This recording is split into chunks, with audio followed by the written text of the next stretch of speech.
समय इकोनॉमिक्स अर्थशास्त्र पढ़ रहे हैं और उसमें आज हम लोग शेयर बाजार पढ़ेंगे। तो 4 पार्ट हम लोग पढ़ चुके हैं। 5वें पार्ट में यानी 5वें भाग में हम लोग आज शेयर बाजार पढ़ेंगे और पूरा इकोनॉमिक्स यानी अर्थशास्त्र कंप्लीट कर देंगे। तो आइए वीडियो शुरू करते हैं। शेयर बाजार BSE Bombay stock exchange, Mumbai share बाजार, बॉम्बे स्टॉक एक्सचेंज एशिया का सबसे पुराना शेयर बाजार है। यह दक्षिण एशिया का सबसे बड़ा शेयर बाजार माना जाता है। बॉम्बे स्टॉक एक्सचेंज की स्थापना 1875 में की गई थी। इसका संवेदी सूचकांक सेंसेक्स कहलाता है। इसमें 30 कंपनी सूचीबद्ध हैं।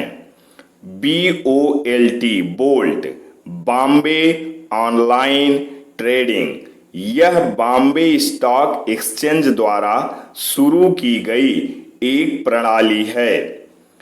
बोल्ट को मई 1995 में शुरू किया गया था।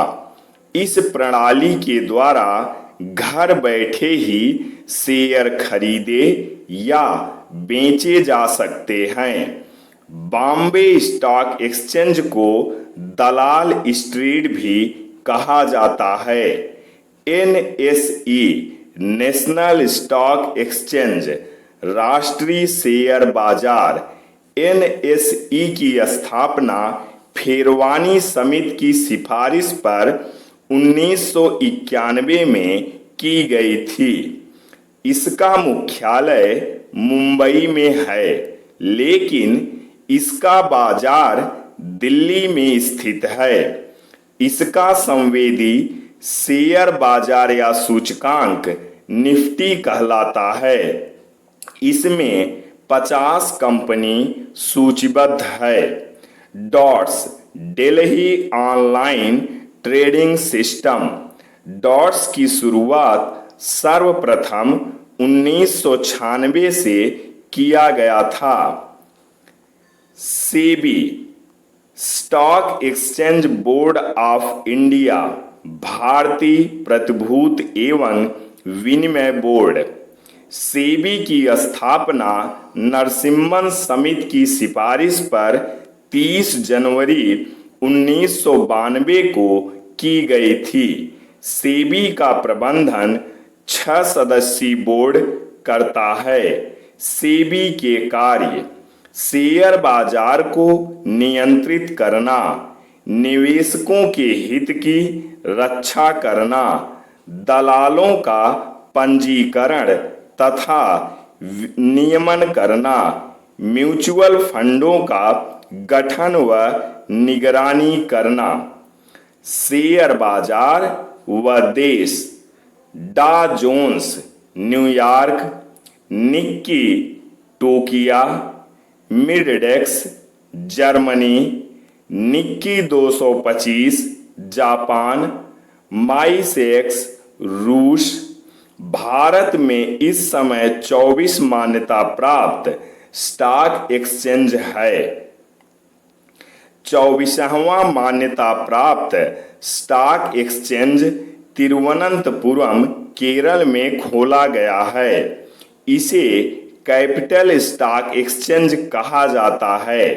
NABARD, national bank for agriculture and development, NABARD की स्थापना जुलाई 1982 को शिवरमन सिंह समिति की सिफारिश पर की गई थी। इसमें भारत सरकार और भारतीय रिजर्व बैंक का हिस्सा 50-50% है। नाबार्ड ग्रामीण विकास हेतु एक समर्पित संस्था है। ग्रामीण क्षेत्रों में किए जा रहे विकास कार्यों में प्रत्यक्ष या अप्रत्यक्ष नाबार्ड समिति है। IDBI, industrial development bank of India, भारतीय औद्योगिक विकास बैंक। आईडीबीआई की स्थापना 1 जुलाई 1964 को की गई थी। आईडीबीआई का मुख्यालय लखनऊ में है। आईडीबीआई का मुख्य उद्देश्य उद्योगों की स्थापना व विकास के लिए वित्तीय सहायता प्रदान करना है। SIDBI small industrial development bank of India भारतीय लघु उद्योग विकास बैंक। SIDBI की स्थापना 1990 में की गई थी। SIDBI का मुख्यालय लखनऊ में है। यह मझोले एवं कुटीर उद्योगों की स्थापना व विकास के लिए करती है। UTI unit trust of India भारतीय यूनिट ट्रस्ट, भारतीय यूनियन ट्रस्ट। भारतीय यूनियन ट्रस्ट की स्थापना 26 नवंबर 1963 को भारतीय संसद के पारित अधिनियम के द्वारा की गई। इसका मुख्य उद्देश्य म्यूचुअल फंड की निगरानी करना है। बॉन्ड ऑफ डिवेंचर, इन्हें ऋण पत्र भी कहा जाता है। ये केंद्र सरकार, राज्य सरकार अथवा वित्तीय संस्थाओं के द्वारा जारी किए जाते हैं। इन्हें ऋण के बदले जारी किया जाता है, जिस पर एक निश्चित दर से ब्याज देय होता है। बिल ऑफ एक्सचेंज, विनिमय पत्र। विनिमय पत्र एक ऐसा लिखित पत्र है जिसमें उसका लेखक अपने हस्ताक्षर द्वारा किसी व्यक्ति को यह आज्ञा देता है कि वह एक निश्चित धनराशि किसी अन्य व्यक्ति को प्रदान कर दे।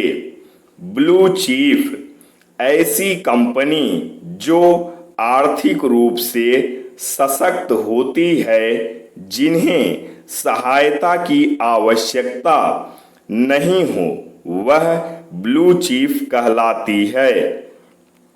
सॉफ्ट करेंसी, ऐसी मुद्रा जो बहुत कम ब्याज की दर पर उपलब्ध होती है, उसे सॉफ्ट करेंसी कहते हैं। हॉट करेंसी, ऐसी मुद्रा जो अधिक लाभ के लिए पलायन करती रहती है, उसे हॉट करेंसी कहते हैं। एग्जाम्पल, शेयर बाजार में लगाया गया पैसा, अर्थात शेयर बाजार में लगाए गए पैसे को हॉट करेंसी कहते हैं। एक्चुअरी, बीमा एजेंट को एक्चुअरी कहा जाता है। एम्बार्गो, व्यापारिक प्रतिबंध को एम्बार्गो कहते हैं। जब कई देश मिलकर व्यापारिक संबंध पर प्रतिबंध लगा देते हैं तो उसे एम्बार्गो कहते हैं। प्रॉक्सी, किसी भी व्यक्ति के प्रतिनिधि को प्रॉक्सी कहते हैं। फेरा 1973, foreign exchange and regulatory act, विदेशी विनिमय एवं विनियामक अधिनियम। फेरा नियम बहुत ही कठोर माना जाता है। विदेशी विनिमय को RBI कंट्रोल करती है। फेरा का उद्देश्य विदेशी मुद्राओं का संरक्षण करना।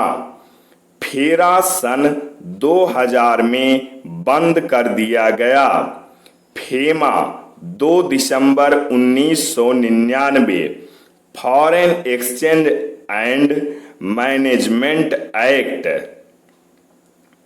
2 दिसंबर 1999 को भारतीय संसद के द्वारा फेमा अधिनियम पारित किया गया था। सन 2000 में फेरा को समाप्त करके फेमा को लागू कर दिया गया तथा फेरा को पूर्णतः समाप्त कर दिया गया था। फेरा का कार्य NIR को डिफाइन किया। वह व्यक्ति जो 182 दिन भारत में रहा हो लास्ट फाइनेंशियल ईयर, वह भारतीय माना जाएगा। फेमा अधिनियम ने भारतीय रिजर्व बैंक को विदेशी विनिमय को नियंत्रित करने के लिए पूर्ण अधिकार प्रदान कर दिया। शेष स्पेशल इकोनॉमिक जोन्स विशिष्ट आर्थिक क्षेत्र। विशिष्ट आर्थिक क्षेत्र एक ऐसा अनन्य क्षेत्र है जहां पर सरकार सभी सुविधाएं उपलब्ध कराती है। सेस एक्ट 2005 में आया था।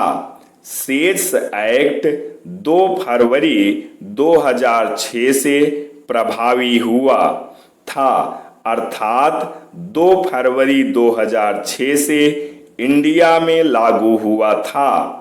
कांधला गुजरात भारत का पहला सेस है। कांधला फ्री ट्रेड जोन है। सेस के लिए जो जमीन होगी वह जमीन गैर कृषि जमीन होगी। EPZ एक्सपोर्ट प्रोसेसिंग जोन निर्यात संवर्धन क्षेत्र। पहले EPZ आया, बाद में यही सेस में बदल दिया गया। इंडिया में कुल 8 जगहों पर EPZ बनाया गया।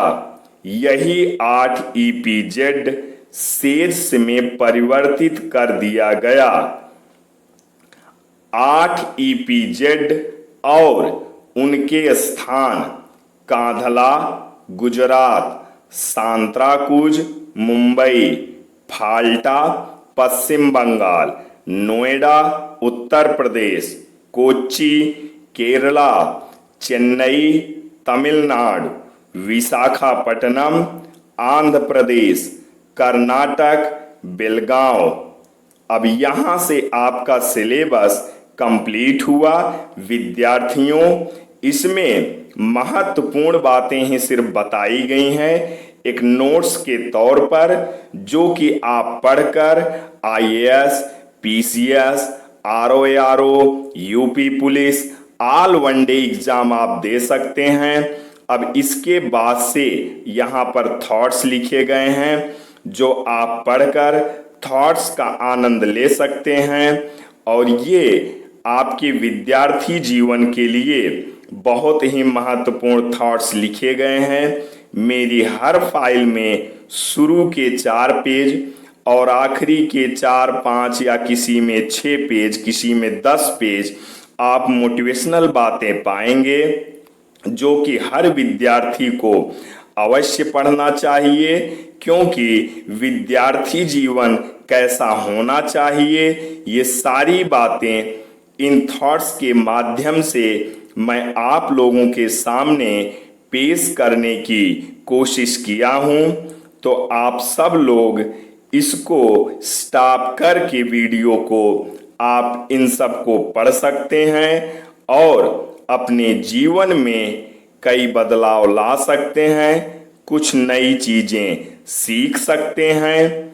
तो विद्यार्थियों, ये इकोनॉमिक्स की वीडियो आपको कैसी लगी आप कमेंट करके अवश्य बताएं।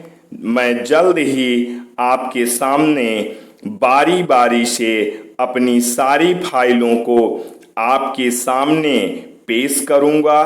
GS के सभी पार्ट, CSAT के सभी पार्ट, यानी ऑल कंपटीशन के लिए आपको कहीं से किसी और चीज की जरूरत नहीं पड़ेगी, क्योंकि GS के सारे पार्ट, फिर CSAT के सारे पार्ट और इसके बाद करंट उस समय हम पेश करेंगे जब एग्जाम बिल्कुल नजदीक में आ जाएगा।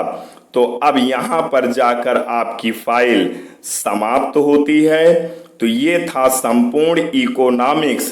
सिर्फ वही बातें हमने आपको बताई हैं जो बहुत ही ज़्यादा इम्पोर्टेंट है। नोट्स का मतलब ही होता है शॉर्टकट, वरना इंसान या कोई भी विद्यार्थी बुक को न पढ़ ले, एनसीईआरटी को न पढ़ ले। वो पढ़ना बहुत जरूरी है, पर नोट्स का मतलब कि आपका कॉन्फिडेंस चरम सीमा पे पहुंच जाता है कि अब मैं एग्जाम क्वालिफाई कर जाऊंगा।